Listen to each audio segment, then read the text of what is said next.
Hello दोस्तों। तो आज का वीडियो ना बहुत ज्यादा गजब होने वाला है क्योंकि आज हम बात करने वाले हैं फाइनेंशियल फ्रीडम के कॉन्सेप्ट के बारे में। फाइनेंशियल फ्रीडम इतना गजब का टर्म है ना, और अगर इसको पाना है तो इसके अंदर के जो न्यूआंसेस है अगर वो हम समझ लिए तो मान के चलिए कि किसी ना किसी पॉइंट इन टाइम पे हम फाइनेंशियली फ्री हो सकते हैं और अपने पैशंस अपने ड्रीम्स को इजीली परस्यू कर सकते हैं। लाइकवाइज फाइनेंशियल फ्रीडम का मतलब सिर्फ ये नहीं होता कि आप इतने पैसे कमा लें कि आपको कमाने की जरूरत ना पड़े, बट फाइनेंशियल फ्रीडम का मतलब ये होता है कि आप अपने पैसे को इतने स्मार्टली और वाइजली कमाएं और इन्वेस्ट करें ताकि आपको जिंदगी भर उसका एक लाभ मिलता रहे एंड आप उसके बेसिस पर अपनी जिंदगी के जो भी ड्रीम्स और पैशन है वो परस्यू कर सकते हैं। साइड बाय साइड आपको पैसे की सोचने की जरूरत नहीं पड़ेगी क्योंकि वो आपके लिए अपना इनकम जनरेट कर रहा होगा। तो अगर आप इस फाइनेंशियल फ्रीडम के कॉन्सेप्ट को समझना चाहते हैं, समझकर अपनी लाइफ में अपनाना चाहते हैं, तो कुछ स्टेप्स हैं। अगर इन स्टेप्स को आप बहुत अच्छे से समझ लेते हैं तो मान के चलिए कि आपका आधे से ज्यादा फाइनेंशियल फ्रीडम का काम तो खत्म हो चुका है, क्योंकि अब आपको वो सीक्रेट्स पता है ताकि आप जिससे आप फाइनेंशियल फ्रीडम पा सकते हैं। सबसे पहले किसी भी जगह पहुंचने के लिए वो जगह क्या है, कैसी है, वो जानना बहुत जरूरी है। तो the step first is setting your financial goals. अब देखिए फाइनेंशियल गोल्स ना दो तीन तरह के हो सकते हैं, जैसे कि शॉर्ट टर्म और लॉन्ग टर्म गोल को अगर आप डिफाइन पहले से करके रख लेंगे तो आपको पता रहेगा कि आपको कितना सेविंग किस टाइम के लिए करना है, और अगर बड़ा गोल कुछ अचीव करना है तो उसके लिए आपको कितना मेहनत करनी पड़ेगी। तो शॉर्ट टर्म गोल्स में आ सकते हैं कि आपको कोई ट्रिप प्लान करनी है, आपको कोई तीर्थ यात्रा पर जाना है, आपको कुछ अपना इंपॉर्टेंट अप्लायंस या यूटेंसिल खरीदना है, या आप कोई बढ़िया सा वीडियो गेम खरीदना चाहते हैं। तो ये ना छोटे छोटे गोल्स बन के ना आपके फाइनेंशियल फ्रीडम में ऐड करने वाले हैं। पर यहां पे हम बात करने वाले हैं लॉन्ग टर्म गोल्स के बारे में, जो कि रिटायरमेंट प्लान होता है। अब देखिए रिटायरमेंट प्लान सुन के डर मत जाइएगा, मैं आपको 60 साल का घोषित नहीं कर रहा हूं, बट देखिए हम यहाँ बात कर रहे हैं फाइनेंशियल फ्रीडम की, तो हम 60 साल तक नहीं रुकने वाले हैं। हमें 30, 35, 40 में पहले से फ्री होना है ताकि हम हमारी दूसरी बची हुई जिंदगी, जो बची हुई जिंदगी है, उसमें बहुत अच्छे से अपने ड्रीम्स और पैशंस को फॉलो कर पाए, घूम पाए, फिर पाए और वर्ल्ड को देख पाए।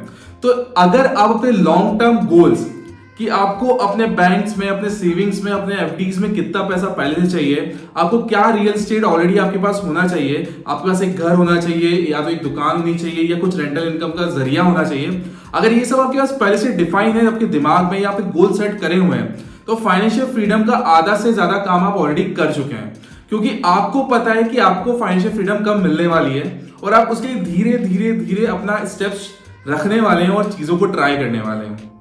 तो यहीं पे लॉन्ग टर्म गोल्स को पहले से डिफाइन कर लीजिए। उसके लिए आपको एक रिटायरमेंट प्लान होना बहुत जरूरी है, और उसके लिए आपको यह जरूरी है कि आप एक बहुत अच्छा बजट बना लें। तो सेकंड पॉइंट पे हम यहां पे आना चाहेंगे, जो कि है प्लान योर बजट।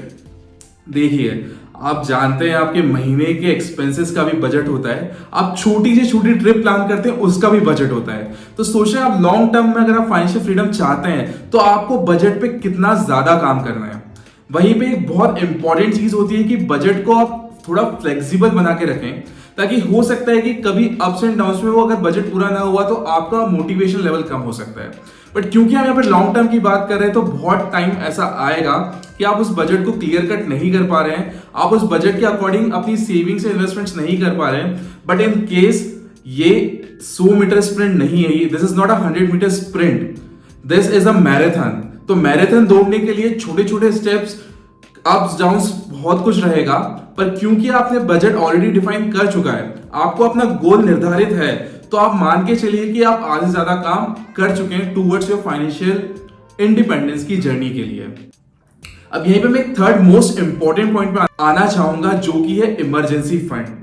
देखिए होता यह है कि हम फाइनेंशियल फ्रीडम में बहुत सारे सेविंग्स और इन्वेस्टमेंट्स करने वाले हैं, पर कभी कभार ऐसा लगता है कि हम ऐसे इलिक्विड फंड्स में इन्वेस्टमेंट ना करते। फॉर एग्जांपल किसी रियल एस्टेट में जिसका वैल्यू अभी शायद कोई और नहीं दे रहा है और शायद हम उसको बेचने जाएंगे तो एट दैट टाइम हमें फंड्स की अवेलेबिलिटी ना हो, या हम किसी और इन्वेस्टमेंट फील्ड में जाने वाले हैं लेकिन हमें पता है कि वहां पे लिक्विडिटी या पैसे का लेन देन इतना इजी नहीं होगा। तो यहाँ पे इंपॉर्टेंट है सबको पहले से अपने दिमाग में डिफाइन करना कि आपके पास अपनी मंथली एक्सपेंसेस, फॉर एग्जांपल आपकी मंथली एक्सपेंसेस 30,000 है, 30,000 पर मंथ में आप अपना मंथ बहुत अच्छे से बिता लेते हैं, आपके पास 3 से 6 महीने का एक कंटिजेंसी या इमरजेंसी फंड होना बहुत अनिवार्य है। 3 महीने से आप 30,000 जोड़ेंगे तो 90,000, और अगर 6 महीने से 180,000 बनता है।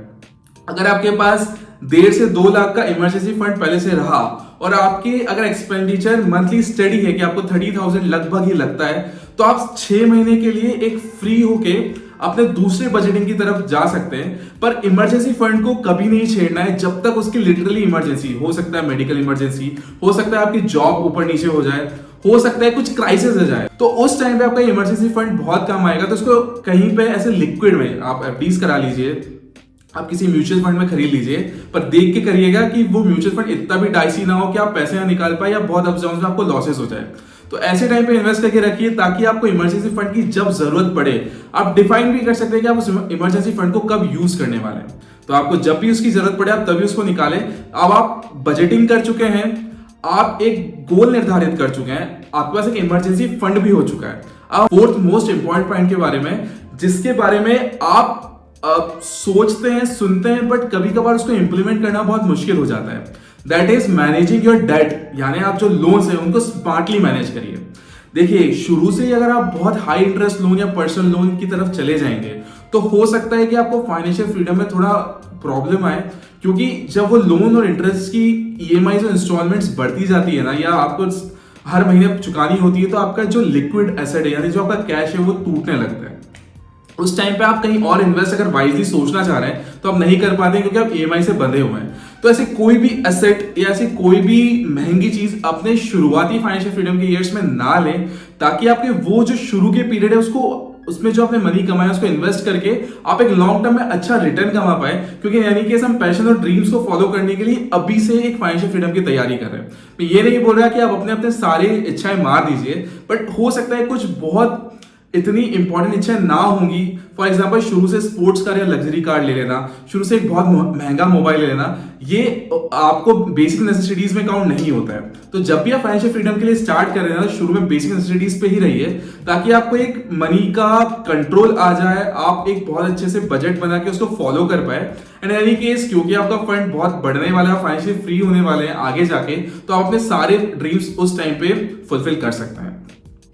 तो एक बार आपने अगर लोन को स्मार्टली पढ़ा, अपने इंटरेस्ट और ये सब को देख के आप अगर किसी ईएमआई को बनाते हैं, तो मान के चलिए कि आप फाइनेंशियल फ्रीडम की जर्नी में बहुत अच्छे से। अब यहाँ पे मैं फिफ्थ मोस्ट इंपॉर्टेंट पॉइंट पे आना चाहूंगा, जो कि the power of strategic investment. अच्छा, स्ट्रेटेजिक इन्वेस्टमेंट का मतलब क्या होता है, पहले वो हम समझ लेते हैं। स्ट्रेटेजिक इन्वेस्टमेंट माने ऐसे stocks, mutual funds, liquid assets, ETFs जहां पे आप इन्वेस्ट करने वाले हैं और आप स्ट्रेटेजिकली सोच के बैठे हैं कि मैं इतने साल में इतना रिटर्न कमाना चाहता हूं, उसको बोलते हैं कि स्ट्रेटेजी के साथ इन्वेस्टमेंट करना। यहाँ पे ट्रेडिंग, नॉर्मल इन्वेस्टमेंट की बात नहीं कर रहा हूं, हम यहाँ पे बात करें फाइनेंशियल फ्री होने के लिए। तो फाइनेंशियली फ्री होने के लिए हमें rate of return for example 10 से 12% हमारे इन्वेस्टेड इनकम पे चाहिए, जहां पे हमें इनकम टैक्स और इसके बारे में भी सोचना पड़ेगा। तो ऐसे बहुत सारे एसेट्स हैं जहां पे आपको इनकम टैक्स में छूट मिल जाती है।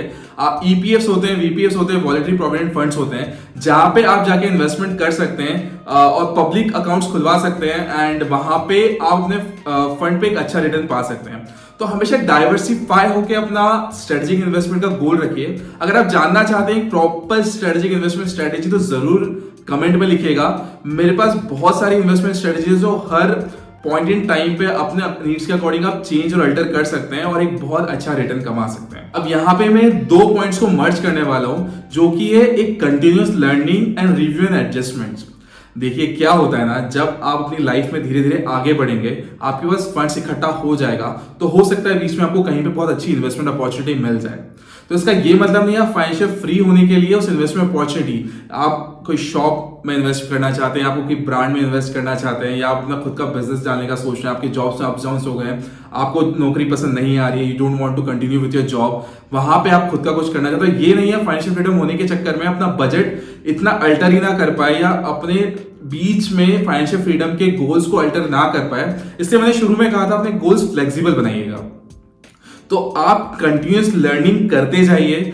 दूसरों की फाइनेंशियल फ्रीडम वाली जर्नी की बहुत सारी स्टोरीज हैं, आप चाहें तो कमेंट में जरूर बताइएगा अगर आपको सुनना है। मेरे पास बहुत सारी इन्वेस्टमेंट स्टोरीज है, एक फाइनेंशियल फ्रीडम की जर्नीज है जहां से आप बहुत कुछ सीख सकते हैं। और उन्होंने शुरू से जो गोल डिसाइड करा था, जरूरी नहीं उसको कंटिन्यू करा, बीच में अप्स डाउन्स आए, उन्होंने अल्टरेशंस किया, but at point in time जाके वो बहुत अच्छे से फाइनेंशियली फ्री हैं and they are having their own businesses and all.